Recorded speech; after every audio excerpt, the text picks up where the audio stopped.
First, the efficiency.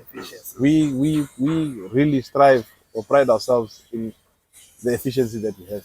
So we turn around the vessel, we try to turn around the vessel in the quickest time as possible. Yeah, the turnaround time is most. So that's critical. Yeah. So sometimes you'll see that yes, even though Durban is close to China, to the Far East, to China, it's quicker to transit time to go into Durban. But then importers don't mind to spend a little bit more. They'll come to Office Bay because they know that the time it takes for me, for my cargo to get into Zambia, it's almost the same time. If I go to Office Bay, it can even get to Zambia faster than South Africa because of the delays and whatnot and whatnot. So importers are willing to spend a little bit more because they know Office Bay efficiency is there. Kind of a niche market. Yeah. I love that. Yeah. I love that. Yeah. You gotta beat them with speed. Exactly. Yeah. That's good competition. Oh, nice. So, guys, we're here down in Welvisbay. Bay, yeah. The biggest inland port in Namibia. We are trying to explore what is down here. We are having a great tour.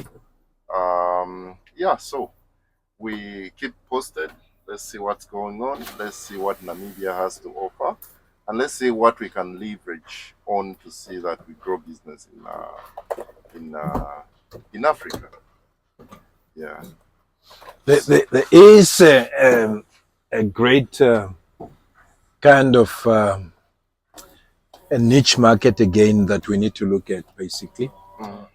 In our conversation today, we arrive at a point which is very critical, very, very critical to investors. That the discovery of oil and gas, as well as the green hydrogen in the south of Namibia, at a small port than Welvisbay, which is at Lutres town, the demand for everything is surpass supply there, particularly in the real estates. That the housing is going to be a critical issue that one to look at. So we discover through the discussion of today as well that one have to look at that as an investors. Yes.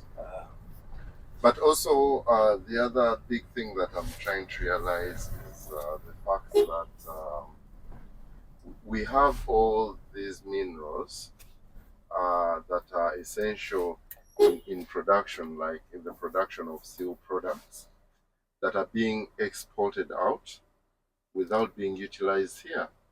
For the case of Uganda alone, we have close to 10 steel factories where production is actually done in what?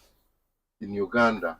So I think also that's a very good opportunity to partake on, to ensure that most of these metals and minerals are not going out as raw materials, but rather utilized to steer manufacturing. That's right. Production. Yeah. In such environment, in terms of trade liberalization, what we need to do, we upped our game and discussion into the level of the political sphere, whereby we engaging the representative of the two countries as well, to see how much leverage can one get into, to see the cooperation within the SADC and ECOWAS and those regional area cooperation that is now, because a lot of laws and prohibitive kind of legislation has been done away with. So if we escalate our discussion to that level and we take it up from there, possibly from the government perspective, we need to know what are the intentions, what are the plan in those areas, what conversation is there, so that one can leverage from those positions and take it further. Yes, sure.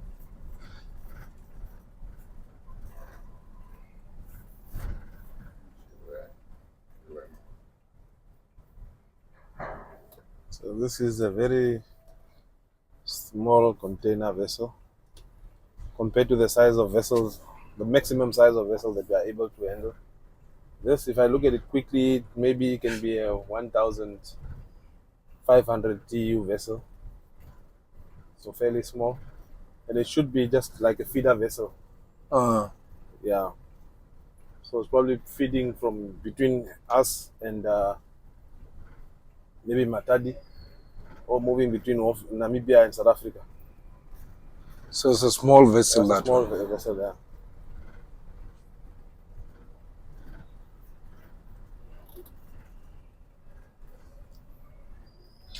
Yeah, to your point, you're adding, to add to that is the take advantage of the African continental free trade area that allows for us to be able to do business within each other. I think we have to take advantage of that and study the literature.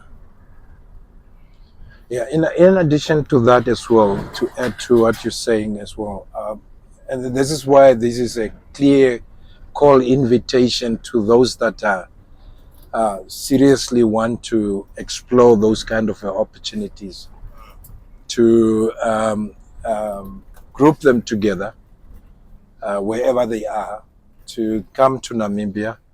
As we talked about the open door policies, Yes. that's another thing. But also to come and visualize yourself, that you be able to come and see what is there or what is here, Correct. together with an information package information, so that it also can give you confidence in what you're possibly looking at. Yes. So the invitation is still open.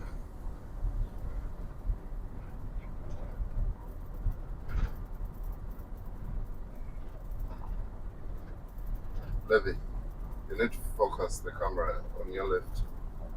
Yeah.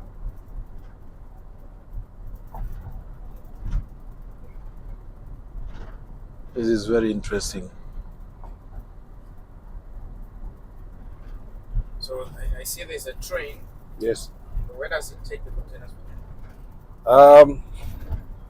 It can either take the containers to Vendu, because if you look at our rail capacity is very small.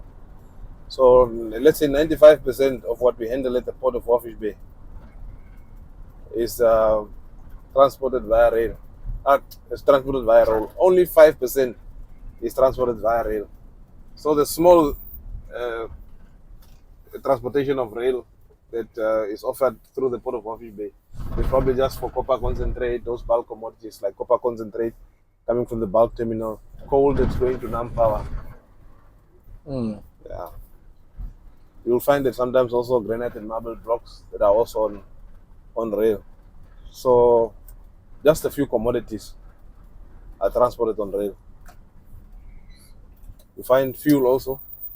You find sulfuric acid from the mine, from the port that goes to Rossing uranium mine. So it's just a few commodities really that are transported via rail. But I would think, if the rail infrastructure was so up to standard, Yes. and secondly could reach the border, Yes. one could have set up a warehousing at the borders, and the cost could have been also lower, because you come to the border and collect the materials right away from there that has been transported by rail from here. Yeah. Definitely. You see, so it reduced costs significantly. Yeah. But the infrastructure development cost is high in terms of rail. So we need to discuss and find out from the Ministry of Works, and finding out what are the discussions so far, the rail to Trans-Kalahari and So this is Cut. what copper. So Yeah. yeah, that's the copper concentrate. Mm. So on your right, this is the Zimbabwe dry port. This is the land that was allocated to Zimbabwe. You see, there's Zimbabwe dry port. Yeah. So this is the Zimbabwe land. So basically, when product is there, it's as if it's in Zimbabwe. It's as if it's already in Zimbabwe. So taxation and everything is already done. Yeah, it's So done when you there. cross over, you are just in Zimbabwe. in Zimbabwe. Yeah. This is Zambia. This one here is Zambia, and then Botswana is just on the outside. There where you see those containers there, that's Botswana. So we've also given land to BRC. Yeah. But they've not done anything yet, so they are still to construct or to develop their facility. They have not done anything yet. Not yet, because we've only recently allocated in 2022. We've allocated the land to them. Can you allocate land to Uganda as well? Unfortunately, there's no space. Maybe at the new port. There's a new port that's envisaged north of the current port. This is the south port, and that port is referred to as the north port. So that will be a far bigger port. From Welvisbay, eh? No. It's just here. You know, when you before you reach Welvisbay, you see there's a big oil jetty. Now that's the first phase of the north port. So the north port area will happen there. So you're expanding there. We want to build. You see, the current port, if you look at its proximity, it's boxed in by the town. So we cannot really expand here. So that's why we are looking at building a totally new port. We've purchased land from the municipality at the value of, not at the value, I don't want to enter the value, but the size of the land is about 1,550 hectares of land that we purchased from the municipality. So there we are going to build now a bigger port that will cater for the dirty bulk commodities. Here we want to do more clean bulk like the salt, and there we want to relocate all the dirty bulk operations to that new port. So coal, copper concentrate, we want to do everything there, but it's far bigger. So we've got this vast land, so it's only reasonable for us to relocate all the dirty bulk operations to that new facility. So the first phase has already commenced, or it's already done, completed, which was the tanker jetty. That's managed by NAMCOR. So all other phases will then also follow in that same vicinity. So you'll see that in the newspaper sometimes we'll advertise available land at the North Port. If you see North Port, just know that it's at that facility. So we've already allocated land to some organizations in terms of setting up gas storage facilities like LPG. We've given land also already for LPG. So we follow respective of various phases. Yes. So we cannot build that port alone. Obviously, we want to go on a PPP. The port will obviously allocate the land, but then we'll also definitely just expect some royalties.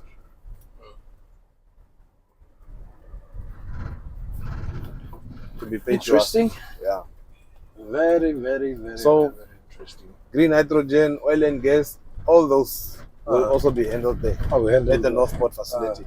And I believe that green hydrogen and oil and gas will basically construct that new port. Now that will be good. Yeah. Let them invest there. Because the current port, the demand for space in the current port is so much high that we cannot accommodate anyone anymore.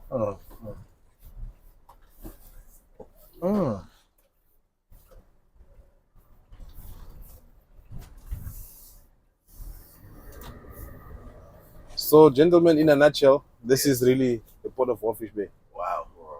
Wow. Great stuff. Great work here. We appreciate it very much. Yeah.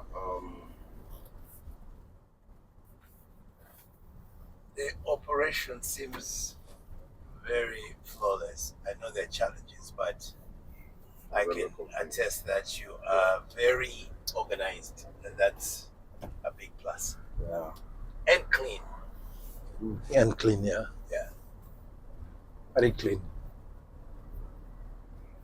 And maybe I used to be the first, taking the first place of the cleanest city in Africa. But I think Rwanda has taken over now. Yeah, for the past 3 years. Yeah. It's Rwanda. Rwanda. Yeah. Rwanda is very clean. I was Kigali. there about 3 weeks ago, and they do a great job with their city.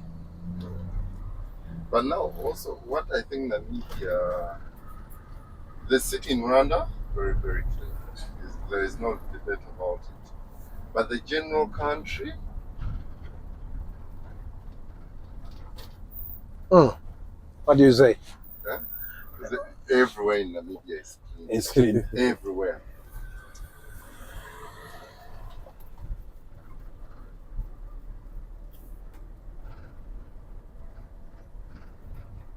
Something which we try to conscientize the population, particularly younger as well, that from school. But even the paper that you want to throw, you should not throw. Let me carry it until home, put it in the dustbin. Yeah. Yeah, that's the positive conditioning. Yeah. True. True.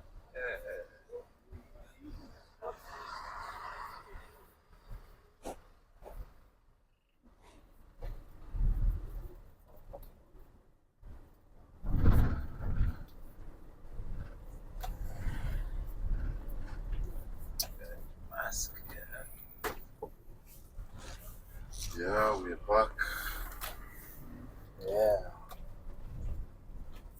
Oh, that was really fantastic. Oh, it was exceptional.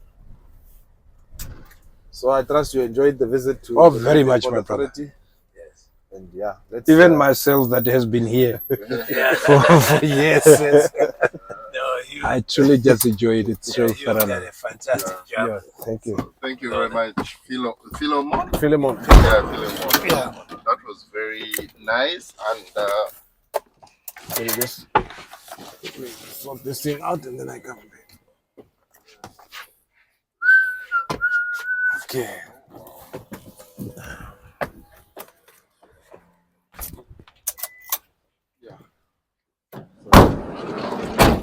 Pictures. Yeah. a few pictures. We can take a pictures. That's okay.